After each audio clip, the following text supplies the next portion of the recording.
Hi guys, meron tayo ditong MacBook Pro 2011 15-inch A1286. Yung issue niya is widescreen. Pagka inopen mo yung MacBook, maglo-loading siya ng Apple logo, and then after nun, mag-widescreen na siya. Hindi na siya, wala na siyang hang na siya dun sa widescreen. And minsan naman, maglo-loading siya ng Apple logo, then hang na siya dun. Hindi na siya magtutuloy. So, keep watching, and God bless and thank you. The rescue ang bahala sa inyo. Lahat ng problema ay lulutasin. Kaya wag ka nang malungkot, wag ka nang ma-stress. Ang iyong data ay may babalik. Ang inyong cellphone ay pabubuhay muli.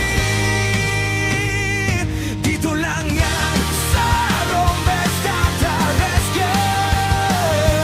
Dito lang yan sa Rombes Data Rescue.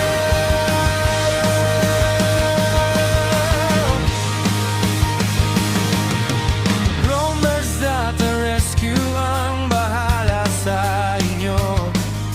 Lahat ng problema ay lulutasin.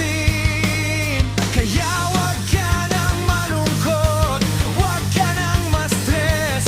Ang iyong data ay may babalik. Ang inyong cellphone ay mabubuhay muli. Dito lang yan sa Rombes Data Rescue. Dito lang yan sa Rombes Data Rescue.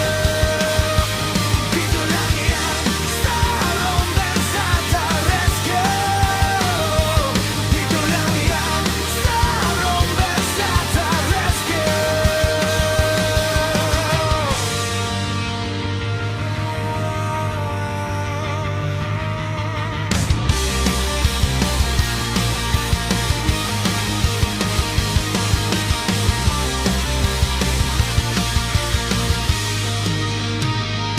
Dito lang yan sa Rombes Data Rescue.